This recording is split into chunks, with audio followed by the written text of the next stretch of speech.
How's it going, ladies and bruises? I'm Sixkilla and welcome back to Corpse Factory. Here we go. Nautico is dead. Supposedly. We're playing as Aoi. We just killed Nautico. I don't feel good for Aoi, but I don't feel bad for Nautico either. I'm probably not alone with that opinion. But I'm curious to see where this goes next. There's not many people left alive, but at least Tomo is still alive. She's been my favourite anyway so far. The only person who's ever, questioned if what she was doing was wrong. The only one. Every other one here is just too far gone. When Mother killed herself, she didn't die. Well, she died, but not really. It's a funny thought. Everything that she was, everything that made her Asuna Kurosawa, left this planet on that day. Her body remained, but her soul had departed. She got sent away to a care facility, and I didn't see her very often after that. On the rare occasions I visited her, I would always notice that her eyes no longer looked like mine. I hated for what she did to our family. Yoriko and I were only children at the time. When our mother hung herself up from the ceiling and made us watch, she encouraged us to kick the chair out from underneath her. We didn't understand what she was doing. She told us it was a game. We kicked the chair and we laughed. Her mother laughed and then her neck snapped and she stopped laughing. And the light in her eyes that I once shared with her was extinguished instantly. Yuriko screamed and I screamed and Mother just wouldn't move. And we couldn't get her down from the ceiling, and eventually Yuriko remembered how to call for an ambulance and the paramedics arrived and we were taken away. And after that I was completely fucked up, because you don't just walk away from something like that and act like nothing happened. I spent years trying to force the painful memories of her attempted suicide out of my mind, but I don't exactly cope with it very well. How could I? I became terrified of the world and became used to locking myself inside and wasting away. Yuriko dealt with it a bit better than me. I can't say her rebellious behaviour was the right way to cope, but it had to have been healthier than staying inside for weeks at a time. By the time I reached senior high school, I think I'd mostly gotten past everything. The vision of Mother hanging from the ceiling in front of me didn't haunt my dreams. The sound of our laughter intermingled with screaming didn't always ring in my ears. Aoi helped me through a lot of it. She shared all of her problems with me and it made me feel a bit better, like maybe my life wasn't so bad. Aoi's life was kind of messed up. Her father was arrested for various crimes and didn't spend much time in her life. When we were about ready to graduate, he came back to town and violently attacked her. She called me and told me that he killed her. But she killed him too, so it was all going to be okay. Her words, not mine. I never understood what she meant when she said that she was dead. I think graduating put some distance between us, so I never truly tried to figure out her words. My own problems came back to haunt me once I moved out of home. I became completely distracted and almost forgot about Aoi. The apartment I moved into, I should have known that the smell of mould wasn't normal. I should have paid attention to the shoddy repair work that had been performed on the wall. I should have just walked away and found somewhere else to live. That apartment. I suppose that's where I started to lose control of my life. And that's exactly the reason why I needed to return there.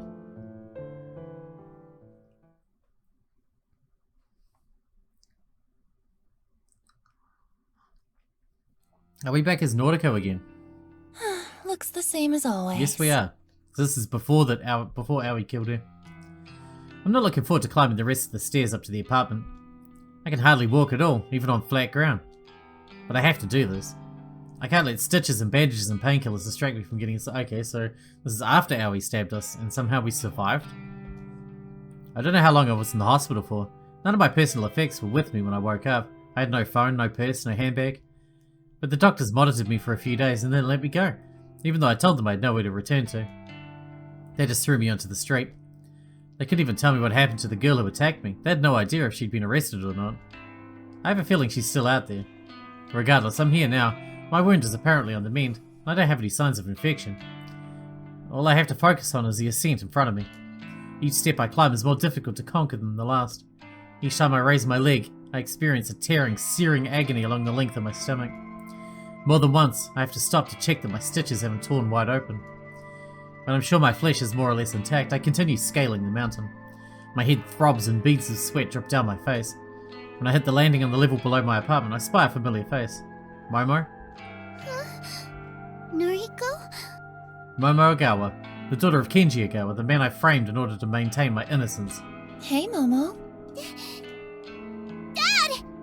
Her panicked cry isn't the reaction I was suspecting. Her father is exiting their apartment just as Momo cries out. He does a double take before glaring at me. Nariko, surprised to see you here. I can't quite get a grasp of his tone. Is he happy to see me or angry? Does he even know that I'm the reason he was arrested? Well, I'm assuming that the police let him go fairly quickly. After all, he's here at his home and not rotting in a cell. Hello. Your landlord said you disappeared. Yeah, kind of. Are you okay? You look like... His gaze turns to the hospital tags adorning my wrists and the package of spare bandages I have slung over my shoulder. You know, you disappeared right around the time the police... Huh? Forget it. It's nothing. I have a bad feeling that he's beginning to piece something together. If he works out I'm behind his false arrest, then... Sorry, I should go. Yeah. Come on, Momo. Bye-bye, Noriko. Bye, Momo. The girl waves excitedly as her father leads her downstairs. I should feel relieved that he's safe, but honestly I just feel guilty. My actions, Corpse Girl's actions, put a lot of strain on that little family. My god, she feels guilt? I don't think that must be a new experience for her. I have to keep going. The last flight of stairs is torture on my battered body, but I persevere and reach the front door of my apartment. It's at this moment that I remember I don't have any keys to get in. Shit. Out of desperation, I try turning the handle and the door opens. Either I left the place unlocked or the landlord's been inside and forgot to lock up. I'm just thankful I can keep moving forward. The curtains are open. Bathing in the living area is in a soft light. I'm home. Home? No, that's not right. This isn't my home. This isn't Nautico's home. This is Corpse Girl's home. I never really lived here. I simply existed within these walls. The real Nautico was held hostage by an omnipotent presence sealed in this home. The things here are just as I left them so long ago. It's a comforting feeling, but at the same time it sends a chill down my spine. It's time to move on. I stride with purpose toward the kitchenette and slide open one of the drawers. Inside is a small mallet with a metal head. It's a treasure I acquired from the garden shed on the apartment grounds, back when I first moved in. It's not very large, but it suits me just fine. I don't have the strength to wield anything bigger than this. Bringing it to bear is still a great deal of effort. I grip the handle with both hands and lift the deceptively heavy tool. Equipped with this tiny weapon of destruction, I slowly lurch through the hallway. Are we going to go find Aoi? I make my way to the very end where a blank, stark white wall faces me. The paint on the wall is peeling, like it was slapped on without care. Oh, okay, we're going to get Shizuko out of where Kojiro left her. The plaster is cracked, like it was applied by an amateur. And the lingering stench of mould is at its strongest when I stand in front of this wall. I bring the mallet down with both arms, the heavy metal head crashing into the wall with as much force as I can muster. The struggle of bearing the mallet has taken a toll on my wound. I feel the stitches in my stomach threatening to snap and break. But I can't stop here. I can't stop until I've crushed this wall and revealed the glittering contents of the trove hidden inside. Another swing and another crash against plaster. A cry of pain and another hole in the wall.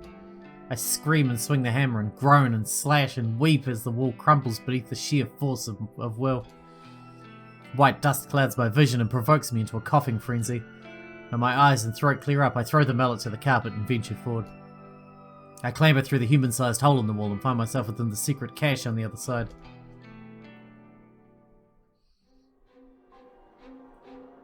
She's been here for over a year.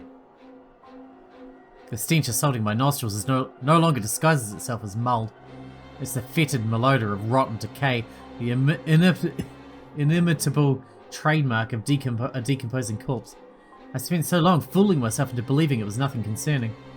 I spent so long pretending that a corpse didn't live within the walls of this apartment. The truth is, this corpse pinned to the wall is the root of all evil. She's Corpse Girl. It's an infinite amount of misery, fount of misery and despair, and malice and death and hatred. This is Corpse Girl. Hello, old friend. The corpse does not reply. To call it a corpse is no longer entirely accurate. It has become little more than a skeleton, an osseous edifice, a macabre tribute to the unyielding sands of time. Bone and flesh and hair and fabric blend and intertwine and meld together to form a sickening representation of human beauty. Beauty. I used to think this body was pure perfection. Back when the corpse was more or less intact, it was the image of a gorgeous, vibrant young woman. I aspired to become just as beautiful, slender, elegant, graceful, with pale skin and dark eyes. Looking at her now, it's clear to see that I was deceived. The form before me is not beautiful, it's revolting. I shaped myself into the image of death, truly believing I was transcending mortal beauty. This corpse controlled me for so long. This corpse manipulated me and made me to want to become just like it. Somewhere along the way, my own identity began to dissolve and I started to believe I had become this rotting carcass, this pallid bag of flesh. The spell has been broken. I don't know if it's because of my near-death experience or the clarity of mind inspired by an intoxicating cocktail of painkillers, but I no longer want to associate myself with Corpse Girl. I want to be myself, just Nordica. I no longer want to kill in the name of this blasphemous effigy. Corpse Girl, I found you here, trapped in this storage closet, just over a year ago, and you stole my life from me. Looking at her now, I can't help but wonder what the hell went through my mind when I let her possess me. Why did discovering this corpse have such a profound, lasting effect on my psyche? I shut my eyes as a wave of dizziness threatens to overcome me. Staggering in the near darkness, I struggle to regain my balance. I had blocked out the memory of discovering this corpse for so long, I refused to acknowledge it had ever happened. But the crystallized fragments of the forgotten memory have finally breached the surface of my consciousness. I can finally recall the event, thanks to the clarity brought about by my current state of mind. Sorry, the printer is beeping for some reason. Shh. It happened several days after I moved into this apartment. The musty smell of mould lured me to the wall at the end of the corridor, the wall that had been hastily patched up and covered with plaster and paint. I wondered about the source of the smell. I figured it might be a leak, a busted pipe that needed repair. Instead of calling upon the landlord for assistance, I took matters into my own hands. Perhaps I was inspired by my newfound independence. I'd just become a free young woman living on my own for the first time. Perhaps I was just stupid. I located a mallet in the garden shed and tore down the wall. I found Corpse Girl, and in that moment, I fell to my knees. Someone had hung this corpse upon the wall and decorated the storage room with books and photographs. The sight of the dead woman bearing down on me instantly unearthed the buried memories of my mother's attempted suicide. The pain and despair that I'd repressed for so long found its way out of my mouth and formed an unholy scream. I think the fear of that discovery and the subsequent revival of subdued memories caused me to slip in and out of consciousness. I was paralyzed by fear and my entire body was racked with pain. Looking back now, I feel like I must have spent days lying in a heap on the floor of the storage closet. Days spent with a dreary haze of dread and depression and distress. Days spent at the feet of that hanging corpse, that form I began to look up to and idolize. Days spent in a lull, a fever dream surrounded by photographs on the wall of all manner of corpses. Days and days of my soul and identity slipping between my fingers. Something must have eventually cracked inside me because I remember getting to my feet and repairing the wall. I don't know how I did it, but I patched it up and painted over it and vacuumed up all the dust and debris from the carpet. And then the memory of that entire incident just vanished from my mind. The only relic I retrieved from that storage space was a single book, a heavy tome that it must have tumbled out of the closet during my delirium. Nobel St. Clair one? Oh, Fausse Photography, a comprehensive history of photo manipulation. Now, Corpse Girl doesn't look the way she used to. Uncovering her today hasn't shocked me into submission like it did all that time ago. Am I stronger now? I mean, you're used to death now. No, not really. But I was prepared to face her this time. And now I'm here to bury her. As I calmly assess how difficult it would be to retrieve her from her position, my eyes fall upon the dozens of photos plastered haphazardly across the walls. Is Curator in some of them? Photographs of nameless bodies printed with an instant camera. There must have been 10 or 20 or 30 corpses across the entire series of images. I don't recognize any of them. That's the only comfort I can take from viewing the images. The comfort that I'm not the one who decorated this wall with these macabre visuals. Whoever put these photos up is undoubtedly the same person responsible for hanging Corpse Girl on the wall. All of the photos look so real and all of the corpses are in such normal situations. There's an image of a decomposing body sitting on a bench waiting at a train platform. He's wearing a suit, like any ordinary businessman. Another image is of a headless couple at a dinner table, dressed in their Sunday best. They're sharing a candlelit meal. Corpses going about their daily life. It's eerily reminiscent of something I've encountered before. What was it? A book I read? Yeah. Strange flower? Instinctively my eyes dart to the piles of books toppled over in a corner of the storage room. There are dozens of duplicate books, as if they were abandoned here by their own author. I crouch and dust off the cover of the book on top of the pile. Dazed by the Dead by Nobel Sinclair. Nobel Sinclair? Underneath 10 more copies of that volume is a different book with a familiar cover. Strange Flower. I know this. The very same book that Kojiro lent me so long ago. Except the book here is not some worn, well-read library copy. It's in pristine condition, save for the layer of dust coating it. There are nearly a dozen copies of this book as well. I knew it. I said halfway through that Kojiro was Nobel Sinclair. He totally is, right? Someone intentionally abandoned these books here, and the fact that they're accompanying so many photos of corpses, not to mention Miss Corpsegirl herself, is no coincidence. These books and photos, as well as the copy of Post Photography I found here so long ago, all of this somehow embedded itself into my consciousness and inspired me to start Corpsegirl's website. I'm sure of it. This room, this fucking cursed room, ruined my life and corrupted my mind. And I have to wonder if somebody planned it all. Did somebody leave all these things here in order to break whoever entered? It's probably a far-fetched concept, but I'm desperate to place the blame on somebody, anybody but myself. Enough. A light slap in my face snaps me out of my inner ramblings. It's time to bury Corpsegirl and put this life behind me once and for all. I can't really atone for the things I've done this last year. Hell, I don't actually feel like I need to atone. It's not guilt that's eating me up inside. But at the very least, I can move on. I carefully remove the restraints tying Corpsegirl to the wall and feel the weight of her rotted body collapse against my own frail form. Her head leans against my shoulder, and for a brief moment, I pause and let her rest against me. I run a hand through what's left of her hair. She's been through a lot. We both have. We're both Corpsegirl. Well, we both used to be. Now we're just empty husks with no purpose. If we're not Corpsegirl, we'll probably be forgotten, lost to time and memory. For once in my life, I'm looking forward to being forgotten.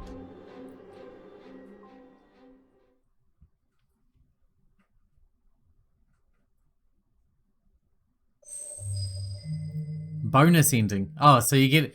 That's how the endings work. You just get bonuses for the people that you actually befriended. And I just happened to befriend Tomoe, so we're only going to get Tomoe's one. But I guess you can get one for Shinya, or Kojiro, or, you know, Aoi maybe? I don't know. I only befriended Tomoe as far as I'm aware. God, this place is boring as hell. After all the shit I've been through this year, I simply can't believe I'm still working here. If it weren't for Shinya, I probably wouldn't bother coming in every day. But I want to patch things up with him. If I keep talking to him in the office, surely I'll crawl my way to forgiveness. Speaking of that son of a bitch, here he comes now. Look at him, he walks past my desk and doesn't even acknowledge my existence. How can he ignore me after all the time we spent together? Maybe he could be friends with Shinya, I don't know. Fucking hell. He irritates the shit out of me sometimes. I'll just have to take matters into my own hands. If he won't talk to me, I'll just make him talk. I leave my desk and stride over to him. My heavy footsteps aren't exactly elegant or befitting a lady, as my mother used to always say, but I don't really give a flying fuck. Hey, what's going on? The slurred, drawling words that drip from my mouth don't come out the way I want. It always seems to be the case. Oh, so we are Tomoe. Everyone treats me like some dumbass dipshit because of the way I speak. They don't understand that that's the way somebody thinks. It's the way that somebody thinks that really matters. I can't help it if I was brought up to speak like a fucking imbecile. Blame my father, not me. Oh. Hello, Tomoe. Hello yourself. What's a gal gotta do to get a conversation out of you these days? Huh? What do you mean? Come on. You know we don't speak like we used to. Well, we broke up. You dumped me. What exactly do you expect from me now? Oh, please. You know I'm sorry for that. I told you 1,000 times that breaking it off with you was the stupidest thing I've ever done. So come on. Get back together with me, will ya? Tomoe, you broke my heart. Yeah, I know. Shinya, I really love you. I need you. I'm not normally one to get embarrassed, but letting my feelings hang in the air between us really makes me uncomfortable. Did you hear about my father? Eh? I wasn't expecting him to shrug off my confession with a swift change of topic. He's tracked down an important member of the Human Removal Service. Jeez, not this shit again. Can't you just let it all go? No, I can never do that. I'm going to get to the bottom of it. I could use a hand, if you're willing to assist. Having someone by my side with insider information would be rather handy. Don't you agree? Insider information, so he knows, does he?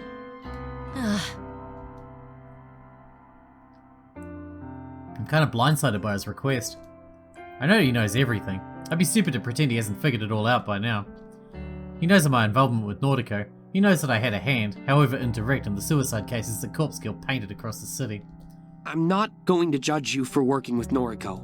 If you can help me bring the greater perpetrator to justice, the head of the human removal service, then I think it may have been a good thing that you did what you did. That's so. You'd forgive me for getting involved with such stupid shit? Yes. I'd have no choice but to forgive you. Sounds like blackmail to me. And maybe we can even move further forward. I know he's just saying what I want to hear. He can be manipulative in his own way. But if there's a chance I can make up for the shit that I've done and win Shinya over again, then I have to go for it. Right. Sign me up then, or whatever. I'll help out. Thank you, Tomoe. I'm going to interview the individual involved with the human removal service. Are you allowed to do that? Of course. Father said I'm an important member of the investigation team now. I'd like you to come with me. You might be able to point out any inconsistencies in his testimony. Yeah, I don't know about that, but I'll do my best. For the first time in a long time, Shinya smiles at me.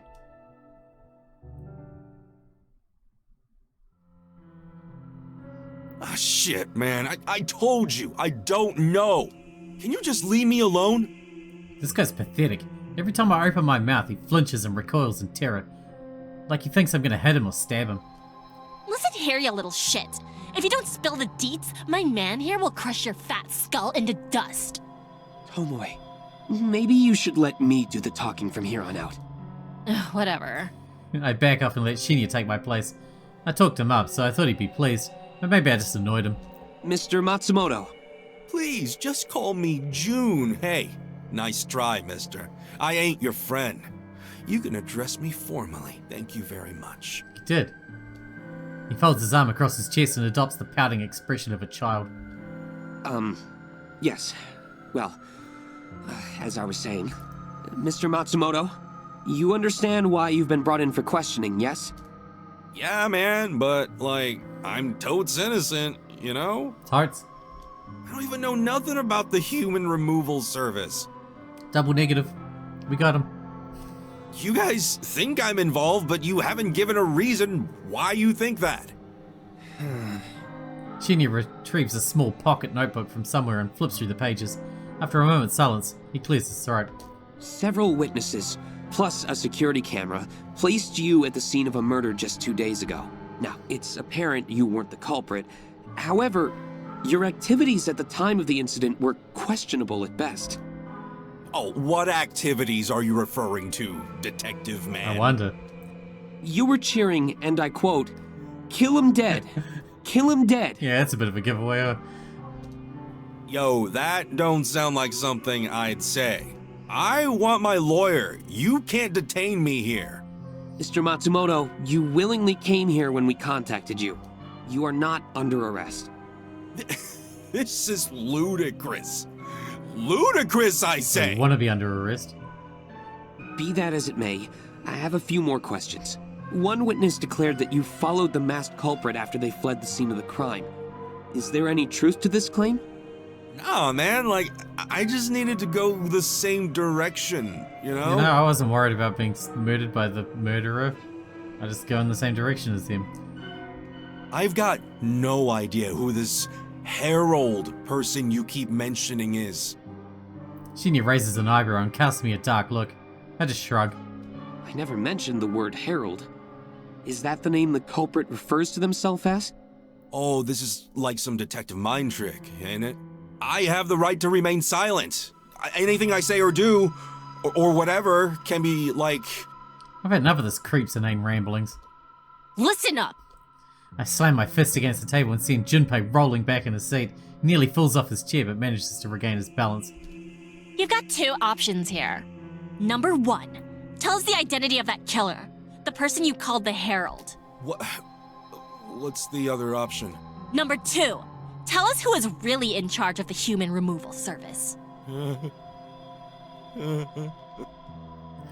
His sweaty, pulsating forehead is glowing red. I can't betray the identity of the Herald. just can't. You need your inhaler?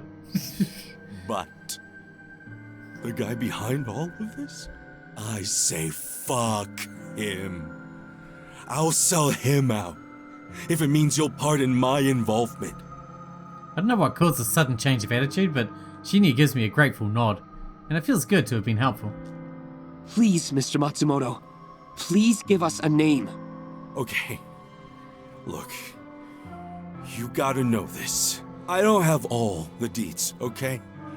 I'm not as important as y'all think I am. But the guy running this whole thing, he's got an army of masked killers. An army of damaged chicks all going around, killing and calling themselves the Herald. And the name of this ringleader? Like I said, I don't know everything. I don't got his full name. Come on, tell me, I gotta know. I only know him as N. Sinclair. Oh my god, is it Kojiro? Is he actually still alive? Or is Sinclair someone totally different? Nobel Sinclair totally different. N. Sinclair. A foreign name, although the first name could be Japanese, I suppose. Shinya is jotting the name down and confirming the correct spelling with Junpei. I find myself lost in thought, far detached from this moment. For some strange reason, Nautico's face pops into my mind. I have a fuzzy recollection of a conversation with her, but any attempt to clarify the thought in my mind is useless. Shinya, is the name familiar to you? Yes. Amazing. Shinya always surprises me. So who is it? Noriko Kurosawa once told me about a book she was reading. Now, please understand, I don't share the same taste in fiction as her, so... Yeah, I get it. Get to the point. She used to read the most macabre, horrific stories, and she told me about one book in particular. A book about a man obsessed with corpses. Obsessed with corpses, huh? Jeez, don't that sound familiar? Wait, what am I saying? That does sound familiar. Yeah. She told me about that book, too. Flower. Something about a flower. Yes. Strange Flower. A book by Nobel Sinclair. Nobel Sinclair. N. Sinclair himself. Jeez. You reckon that's the guy behind the human removal service? I don't know, but it's a What if lead. it is Kojiro? What if he's still alive and actually running the human removal service? I don't know. Might be far-fetched. A man obsessed with the dead. Truly despicable. That's one way to put it.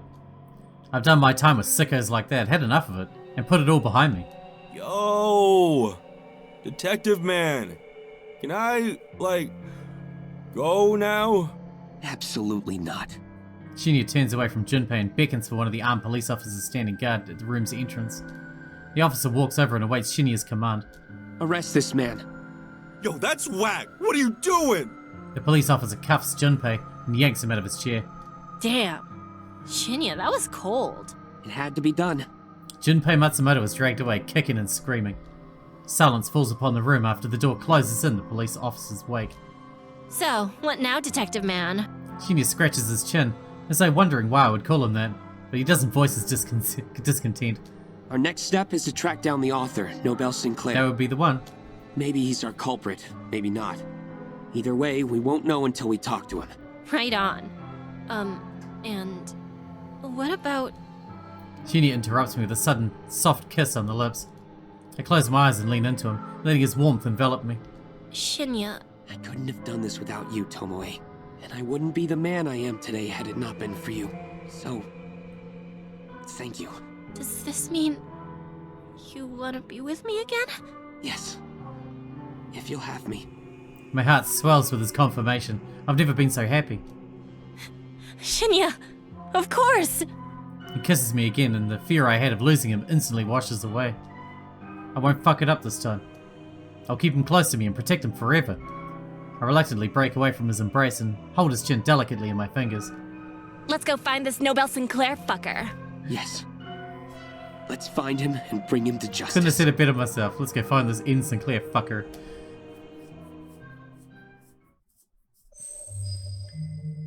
Ending B. False. Noriko Kurosawa. Oh man. What does that mean? Does that mean I didn't get the good ending? Does that mean we have to come back and get the good ending? Shit. Aoi and I used to always dream about getting away, breaking away from all the stress and tension of our everyday world. She dreamed of going somewhere cold for a winter getaway, somewhere she'd snuggle up by a warm fireplace and drink hot cocoa and feel at peace. I told her I'd like to visit a sunny holiday destination. But I don't know why I said it back then. It was a lie. I hated the sun. The harsh light and the warmth always used to leave my skin feeling prickly and scorched. However, things have changed, through no plans of my own. For some reason, leaving behind the life of Corpse Girl helped me appreciate the few little things in life. I don't know why. Maybe I'm just happy I survived. Maybe I'm just glad I don't have to keep living in that accursed apartment. I haven't fully recovered from the stab wound Aoi inflicted upon me. I haven't fully recovered from the scars that she left on my heart. I don't think I'll ever be 100% healthy again. My doctor says these things take time, but oh my god. We're not even Nautico, are we? That's what that ending means. That's how Nautico survived being stabbed like that. She didn't. Where are we? Wearing Nautico's skin? Or whatever? Oh man.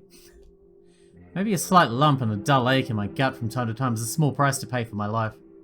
I made the decision a few weeks ago to attempt a beachside vacation. It went well. Wait, maybe it didn't. I don't know. Are we Aoi? Are we Nautico? Pale, ghostly Nautico Kurosawa sat on a beach and attempted to get a tan.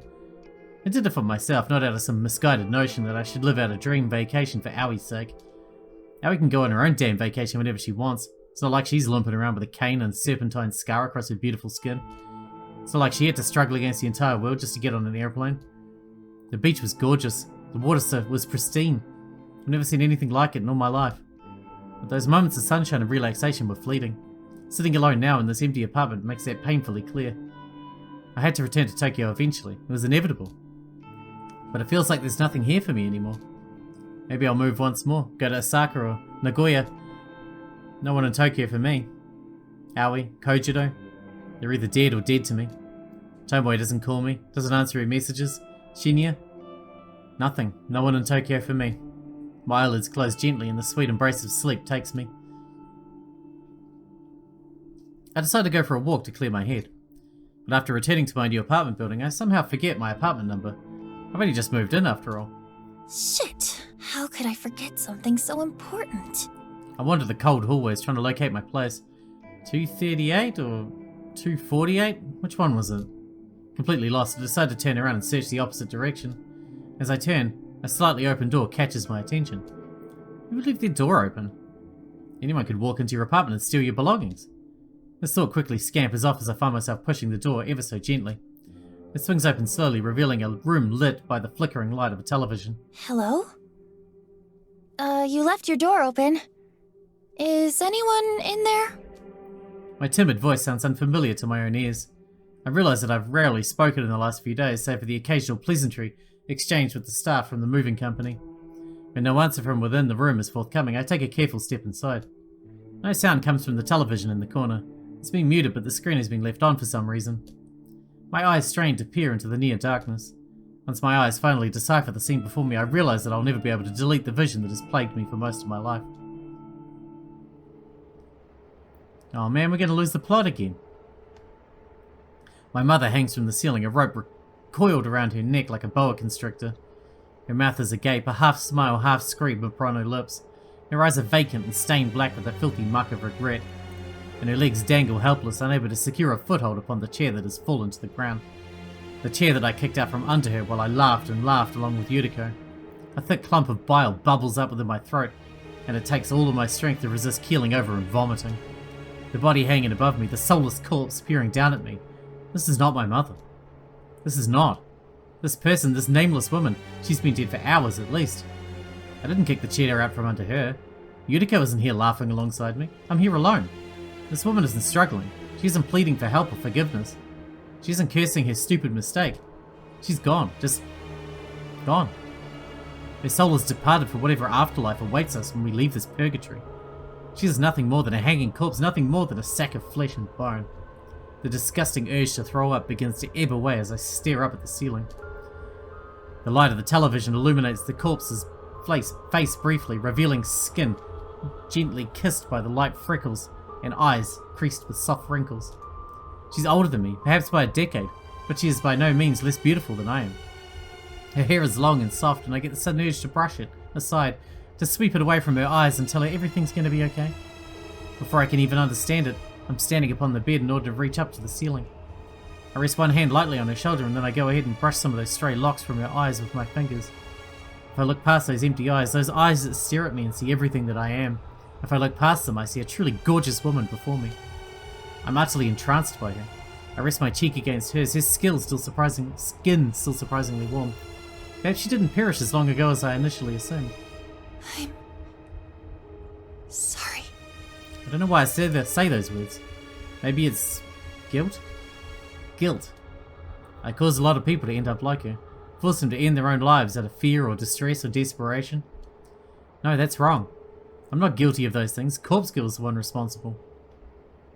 It's not my fault those people died. I wasn't myself. Regardless, to think that I helped Corpse Girl destroy so much beauty makes me feel ill.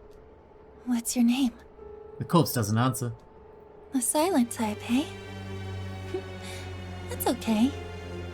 It's kind of cute. No, it's the dead type. You know the dead type? My name's Noriko. Are you hungry? Can I treat you to a meal? No reply. Shh. It's okay. Come on. I'll get you down from Yeah, there. shh. Stop going on and on, you know? Let's get you dressed. I'll put you in something nice. It's warm outside, so how about a light dress? Nothing. Yep, she lost the plot again. It takes some time to unloop the rope from her neck and return her to the floor safely. Some part of my subconscious knows exactly how to move her carefully, to dress her, to apply her makeup and bring out her inner beauty. I can't recall if I've done something like this before. Have I taken a corpse out to dinner before? I can't recall if I just read about it in a book, or if I've experienced a similar situation. Just because she's dead doesn't mean I shouldn't treat her right. Just because she's dead doesn't mean she's not beautiful and worthy of my love. After a bit of time, my gorgeous friend is dressed to impress. We're ready to go out for dinner. She's not very talkative, so I'll place her order and keep the conversation going. People might look at us, they might stare or even judge us, but we'll be okay. We're two beautiful young women simply enjoying each other's company. She'll start to decay soon, like a strange flower wilting moments after taken out of water. As for me, I think I've been decaying for a long time. I hope this nameless corpse girl can help me feel alive again. She offers me a slight smile as I take her hand and lead her out into the blinding lights of the hallway. I blush. Epilogue, Nobel Sinclair. Oh my god, this is going to be a long episode.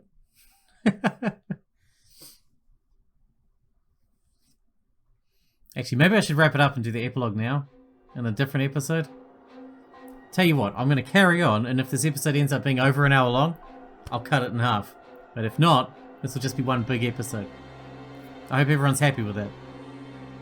The book is almost warm in my hand. It's a pristine volume, fresh off the printing press.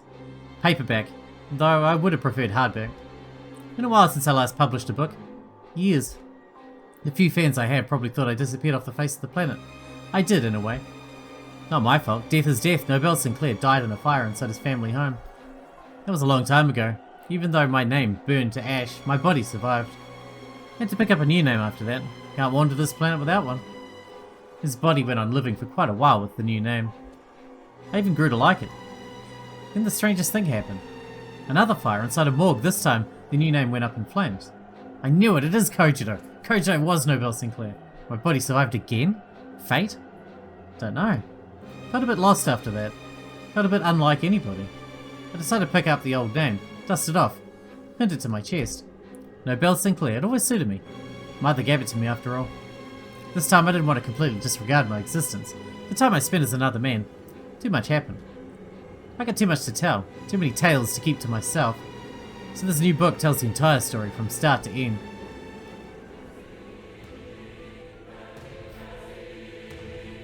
Called it. Man, I called a few things in this one. You gotta give me that, right? I called a few in this one. It wasn't easy typing page after page with only one arm. One of the most taxing and challenging things I've ever attempted. But now it's done.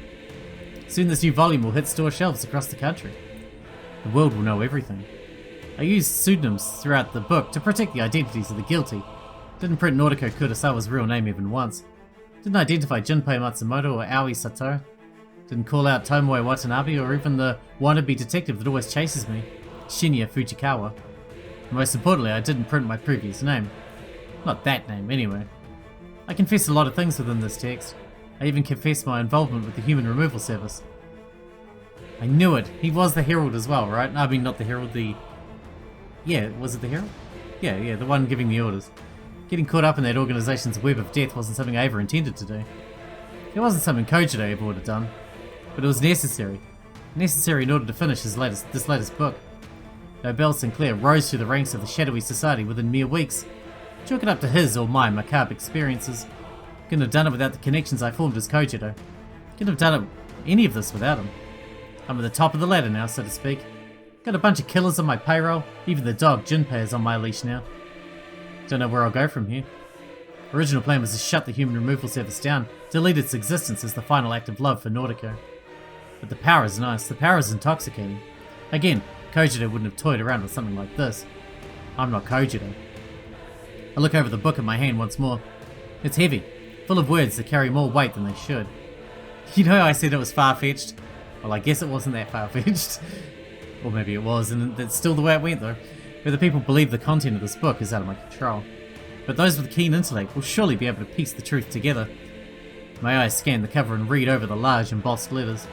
Corpse Factory, a novel by Novell Sinclair. I said novel and Novell Sinclair. Whatever. I've never been more proud of my work. That's cool CG right there at the end there. Like it.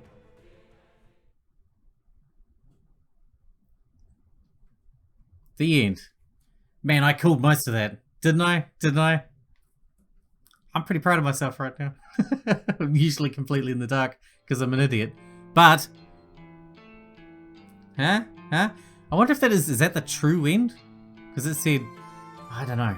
Can we go to endings? Let's have a quick look at endings here. See what there is, what there isn't, what we got, what we didn't get. Which ending would you like to view?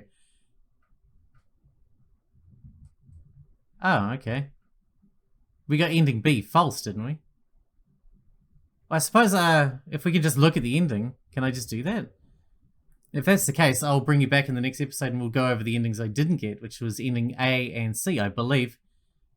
I think that would be pretty cool, just to go over the last of it, you know? And that means I don't have to go through the whole game again to find them, which is very nice as well. Considering it's completely linear, that means going through the game again would just be an exercise in hitting the skip button until we get a choice.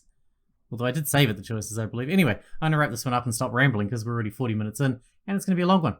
But I liked it. I mean, it was a good story in the end. It was a good story. All the people were terrible. Tomoe is still the best character. Tomoe's still my favourite. But, yeah, they're all pretty shitty. So, it's pretty hard to identify with any of the characters, but it was still an interesting story, nonetheless. Anyway, let me know what you think anyway, and yeah, if it works like that, I'll bring you back and we'll go over the other two endings in the next one. Until then, I hope you guys enjoyed it. Thanks for watching. Thanks again out for me, and I'll see you in the next one.